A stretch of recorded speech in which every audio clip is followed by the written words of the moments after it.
You beat on earnings, you beat on revenue, and you had some forward guidance. What's driving this for you?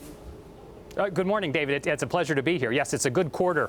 Our revenue grew at 3% in constant currency, and that was driven by 6% volume growth. And this is despite the fact that we're dealing with headwinds from our Cialis patent loss in the U.S. And our 6% volume growth is really driven by the 9 products that we've launched since 2014.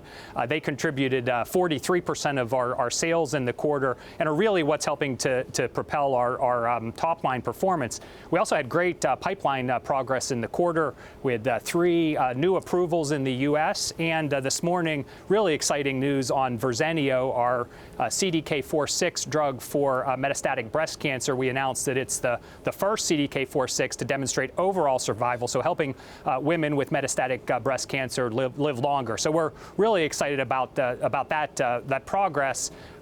Given the sales performance that we saw, we had better EPS performance for the quarter, and we were able then to take that and given our outlook for the second half of the year for the new products primarily, we're able to raise our EPS range and expectations for 2019 by 7 cents. How much of it was Trulicity? I saw that was over $1 billion in revenue. That's really a driver for you. How much was Trulicity, and what do you have on deck behind Trulicity to come in?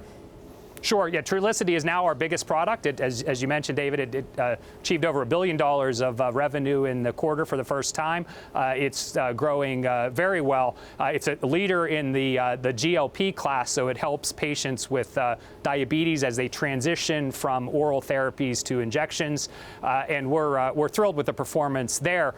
And there's still lots of growth left for the product itself. But as you mentioned, we're really excited about the next generation GLP product. It's called Tirzepatide. We released data on this potential product in the fall last year from a phase 2 study where we see much more significant HbA1c or blood sugar control and more significant weight loss. So we've got phase 3 trials up and running for Tirzepatide. We expect to generate data beginning in 2021 and have that drug on the market in the 2022-2023 timeframe.